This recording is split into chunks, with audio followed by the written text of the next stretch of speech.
everyone.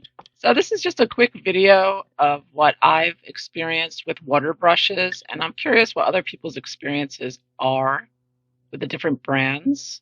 I've been using them for a few years, not consistently, but especially now that it's the warmer summer months, I will be doing more plein air painting, watercolor painting, and so I'm going to be using my water brushes more often. And I just wanted to share a couple of things that I've noticed with the brushes and which brushes are best for what. So first off, I'm going to show you I have Black Widow pencils, and I put all the pencils in a zip container together. And so I use the empty container that I have as the perfect container to hold my water brush collection. So these are some of my water brushes. I also have this set. Now this is the Caran d'Ache set. I have that one. I have the Curatech, I think the name of the company. Excuse me, I'm getting that wrong. It's a Kuren, something like that. It's a Japanese company. These, I believe, are Sargent. They're like a cheaper brand. And these are the Pentel water brushes. And this is another Curatech one. Most of them are made in Japan. It's KU. I can see the name on there barely. Kurstake, I think. Kurasok, maybe. Well, anyways, you'll see if it begins with a K. KUR. That's the brand there.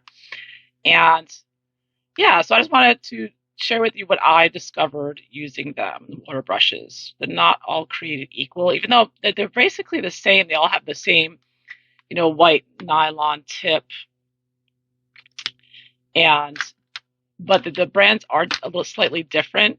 Now, one thing I noticed is when I first got the Caran d'Ache, because of course the Caran d'Ache are really nice ones, a little bit more expensive. But when I first used these, I was very, very unhappy because the water didn't come out very quickly like I was used to.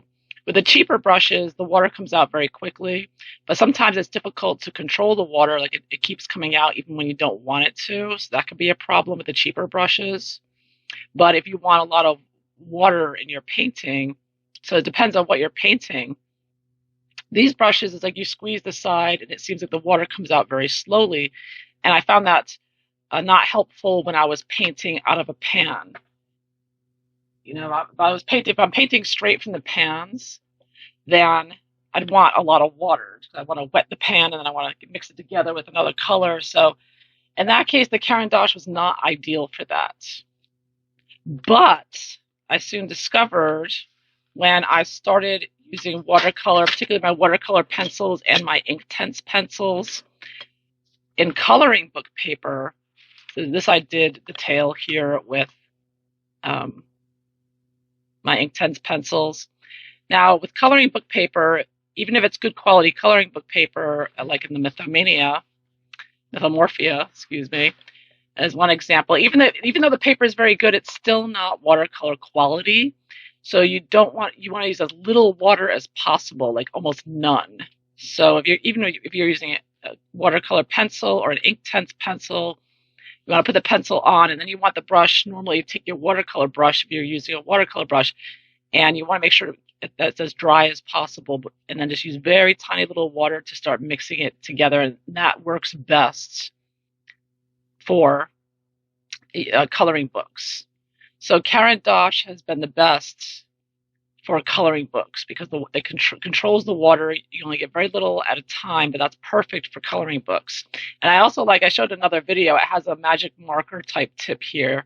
And the Caran d'Ache is the only one I know of that makes it's a hard tip. It's not a brush, but it's perfect. It's just like you put the Inktense down and you use this marker. It's like using a marker, So I highly recommend Caran d'Ache for coloring books. Now, if I used one of the other ones, any of these other brands, there would be slightly too much water coming out for a coloring book. And again, you want when I'm using Inktense or my watercolor pencils, again, you just want very little water. So I use these for my coloring books. The Caran d'Ache is only for the coloring books. But if I'm going to paint something like this, when I'm doing my own painting, like I just did this one, I'm fooling around trying to get I'm working on my landscape, so I started this one. It's not finished yet. But this I did with the Pentel brushes, which are very nice as well. And I also recommend the Kurosaki brand as well. The cheaper brands, I don't remember which one this was. I think this is Sargent. I'm not sure, but it could be another one. There's a lot of cheaper ones you can get, but I'd be wary because the water does seem to come out consistently, and you can't really stop the water. The Kurosaki and the Pentel are very good. You can get a lot of water.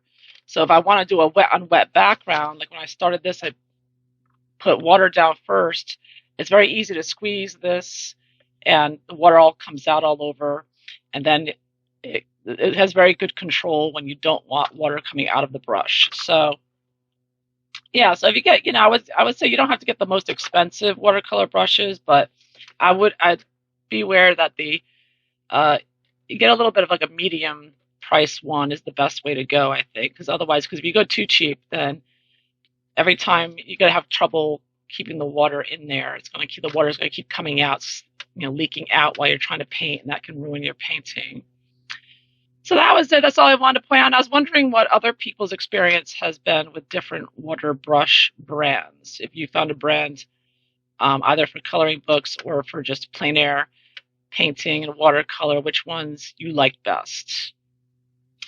Yeah, that's what I have for you. So I hope you enjoyed this. Thanks for watching.